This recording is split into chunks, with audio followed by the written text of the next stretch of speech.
Back in 2002, the innocent streets of DC were about to become the hunting grounds for two cold-blooded killers. John Allen Muhammad and Lee Boyd Malvo were the masterminds behind this terrifying series of events. The preliminary shootings that consisted of murders and robberies in several states lasted for 6 months, starting in February of 2002. 7 people were killed and 7 others were injured. In the October shootings, 10 people were killed and 3 others were critically wounded. In total, the snipers killed 17 people and wounded 10 others in a 10-month span. A lucky break led law enforcement to a blue Chevrolet Caprice, which turned out to be the sniper's mobile hideout. SWAT came in to apprehend them. But what drove these two individuals to commit such heinous acts? It was later revealed that Muhammad, a former army sergeant, and Malvo, a troubled teen, formed a twisted father-son-like bond. Their motives were rooted in a desire for revenge against society, their hatred against white people, and a quest for power and control. The DC snipers were ultimately convicted for their crimes, with Muhammad receiving the death penalty and Malvo facing life imprisonment.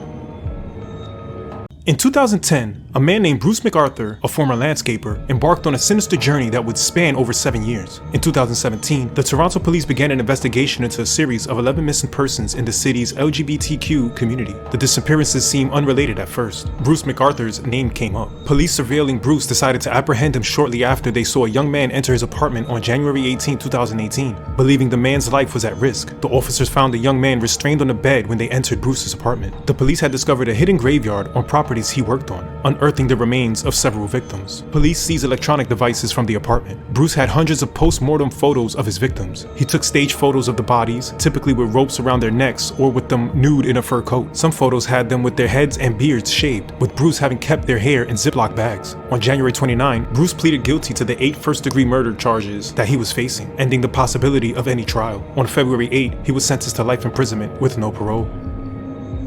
On Thursday, July 14, 2023, Rex Heuermann, a married architect described as a quiet family man who had lived in Nassau County and worked in Manhattan, was taken into custody. He had been charged in 3 killings and was the prime suspect in a 4th. But this story begins with the discovery of 4 bodies along Gilgo Beach back in 2010. Each were wrapped in a burlap sack and taped in a similar way. Initially, these remains were thought to be connected to a missing sex worker, but law enforcement stumbled upon a horrifying reality. What they found was a dumping ground for multiple victims. Over the course of 10 years, 9 women, a man, and a toddler were discovered in the area. The killer had a preferred target, women involved in sex work. In recent years, investigators used a sophisticated technology to pinpoint the location of disposable cellular phones they believed the killer used to contact his victims. Investigators used this mapping technology to find where the calls originated and narrowed them to a small area in Massapequa Park where Rex lived and a small section of Midtown Manhattan where he worked. These calls and a monogram belt with his initials left on the scene was enough evidence to make an arrest. Rex appeared in the Long Island courtroom, breaking down in tears as he pleads not guilty.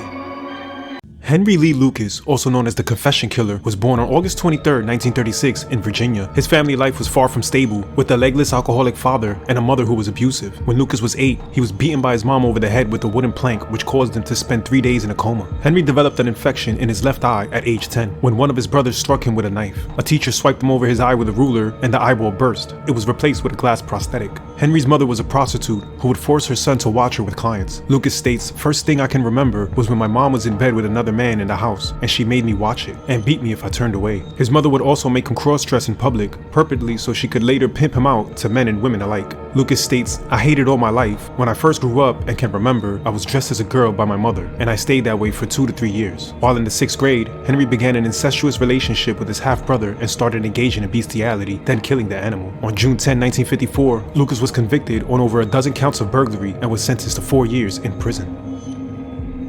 On January 11, 1960, Henry Lee Lucas killed his mother when she disapproved of his fiancée. She struck him over the head with a broom, at which point he stabbed her in the neck. Henry was arrested and sentenced to 40 years for murder. He attempted suicide several times and was then transferred to an asylum. After 10 years, he was released due to prison overcrowding. Henry then moved to Florida in 76 and befriended Otis II, a part-time transvestite. It was during this time they engaged in a multi-state killing spree in which they targeted hitchhikers, sex workers, and migrants. They would barbecue their victims and then eat them. On June 10 of 83, Lucas was arrested over a firearm. While in jail, he wrote a letter to the sheriff, "I have killed for the past 10 years and no one will believe me." Lucas pleaded guilty to 2 murders, but then also claimed to have committed over 100 more. A task force cleared up to 600 unsolved homicides as a result of these confessions. He received preferential treatment such as steak dinners, allowed to wander the jail, and even new codes for the security doors. A journalist investigated one of Henry's claims and calculated that there was no way he could have committed the crimes police have attributed to him. It was discovered Henry was given access to files of cases he was confessing to. He would read the reactions of those interviewing him and alter what he was saying. Ultimately, Henry was convicted of 11 homicides and sentenced to death. Keith Hunter Jesperson, aka the Happy Face Killer, was born on April 6, 1955 in British Columbia. Raised in an abusive household, he developed a troubling pattern of cruelty and aggression from a young age. As a teen, Keith exhibited troubling behavior such as harming animals and engaging in violent confrontations with his peers. In January 1990, Keith claimed his first known victim, a young woman he met at a bar. After brutally assaulting and strangling her, he went on the run, leaving behind a chilling message with a smiley face, thus earning the nickname the Happy Face Killer. Over the next few years, Keith went on a killing spree, targeting women across several states. The authorities struggled to connect the crimes due to the killer's transient lifestyle and the lack of advanced communication between law enforcement agencies at the time. In March 1995, after murdering his final victim, he decided to taunt law enforcement and the media by sending letters confessing to multiple murders. Along with each letter, he included a drawn smiley face, his infamous signature. Keith's arrogance led to his arrest on March 30, 1995 in Texas. During his trial, he confessed to 8 murders, though it's suspected he may have committed up to 160.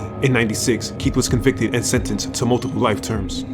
David Parker Ray, aka the Toy Box Killer, was born in 1939 in New Mexico. Throughout his life, he had a troubled past and a criminal record that involved charges of kidnapping, sexual assault, and torture. Ray's crimes revolved around a horrifying place he called the Toy Box. It was a soundproofed and custom-built trailer located in a remote area of New Mexico. In total, Ray is believed to have spent $100,000 on the trailer, fitting it with sex toys and torture devices. He would kidnap between 5 and 6 women a year, holding them captive for around 3 to 4 months. He would sexually abuse his victims, sometimes involving his dog or his wife, and torture them with surgical instruments. Then Ray would drug them in an attempt to erase their memories before abandoning them by the side of the road. In 99, a victim managed to escape the toy box and made it to the police. The police raided the toy box, finding evidence of countless victims who had endured unspeakable agony within its walls. David was arrested, and he, along with his accomplices, faced numerous charges of kidnapping, sexual assault, and torture. Though no bodies were found, Ray was accused by his accomplices of killing several women and was suspected to have murdered as many as 60 people. In 2001, Ray was convicted on multiple counts and got 224 years in prison. Before further investigation into the murders, David died in 2002 due to a heart attack.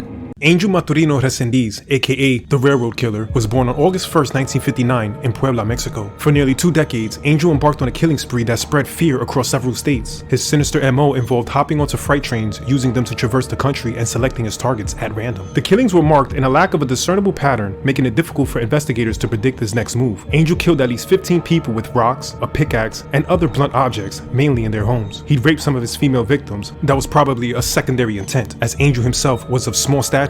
He did not attack larger victims. Desperate to apprehend the Railroad Killer, a task force enlisted the help of the public, distributing wanted posters and sketches of the suspect. Angel's sister Manuela had seen her brother's FBI Most Wanted poster and feared that he might kill someone else or be killed by Mexican bounty hunters, so she contacted the police. On July 12, 1999, a Texas Ranger, accompanied by the sister, met up with Angel, where he surrendered in a dramatic standoff on a bridge. Despite claiming that he was guided by alter egos and believing he was eternal, he was found guilty and sentenced to death. In 2006, he was executed by lethal injection. Heriberto Seda, aka the New York Zodiac Killer, was born in East New York. Seda attacked people throughout NYC in the early 90s, sending taunting messages to the police after each crime. The messages included codes based on maritime signal flags and zodiac symbols. The killer's letters claimed that he was selecting victims based on their signs and would act only when specific stars were visible at night. Police considered the possibility that the Zodiac Killer may have relocated to the East Coast and resumed after 2 decades of inactivity. In 94, Seda was arrested for possession of a weapon. The weapon was not functional and all charges were dropped. He interpreted this as an omen proving that he was beyond all consequences. At this point, Seda's shooting spree has killed at least 3 people and severely injuring 5 more. During a confrontation with his sister on June 18, 1996, Seda began threatening her. She escaped through the front door, but Seda shot her in the butt. She made her way to a neighbor, where she called the police. Authorities initially made no connection between his arrest and the string of murders. However, he closed his handwritten statement with a symbol resembling one written on the letters to the police. Seda was now a suspect. Matching fingerprints and DNA from the letters was enough to keep him arrested and face trial for his murders. He was convicted in 98 and sentenced to 232 years in prison. Pedro Rodrigues Filho was born on June 19, 1954. He was a Brazilian serial killer and vigilante, known for pursuing and killing only suspected criminals as a teen. Although he was sentenced to 71 murders, he claimed to have killed over 100 drug dealers, rapists, and murderers. He even murdered every single member of a street gang that killed his pregnant girlfriend. He was the inspiration behind the Showtime hit Dexter and even known as the Brazilian Punisher. At the age of 19, Pedro was arrested in May 1973 and lived in prison most of his adult years. During his incarceration, he continued to kill people in prison, claiming the lives of 47 inmates. He was once transported with another prisoner, both handcuffed, and killed the other inmate without the police noticing. Pedro said he did it because the man was a rapist. He even killed his father while both in prison, vowing revenge for him killing his mother. He stabbed him 22 times, ripped out his heart, took a bite of it, and spit it back on the body. Although he was sentenced to 126 years imprisonment, he was released in 2003 because Brazilian law prohibited anyone from spending more than 30 years behind bars. He announced his retirement from vigilantism and even became a YouTuber. On March 5, 2023, Rodrigues was shot and killed by 2 men firing from a car. No suspects have been arrested. end. Albert Fish, aka the Gray Man, was born on May 19, 1870 in DC. Fish spent most of his time at an orphanage where he was physically abused. By age 20, Fish moved to NYC. He engaged in male prostitution and began molesting and raping boys. In 1898, Fish's mother arranged a marriage for him. After his divorce, Fish began to have auditory hallucinations, saying he was following the instructions of John the Apostle. He began to indulge in self-harm, beating himself with a nail-studded paddle and even embedding needles into his groin. X-rays later revealed that Fish had at least 30 needles lodged in his pelvic region. Suffering from psychosis, he felt that God was commanding him to kidnap, torture, and sexually mutilate children. He convinced the parents of a young girl to accompany him to a party one evening. Fish took her to an abandoned house where he murdered and ate the girl. Fish sent a letter to the mother, confessing and detailing every horrific thing he did to her. The letter made way to a detective who met him at his apartment. Fish agreed to go in for questioning, then brandished a razor blade. The detective disarmed Fish and took him to headquarters. Psychiatric evaluations revealed that Albert Fish suffered from severe mental illness, but was found competent to stand trial. Although there might have been 10 victims, he was convicted of 3 murders and sentenced to death by the electric chair.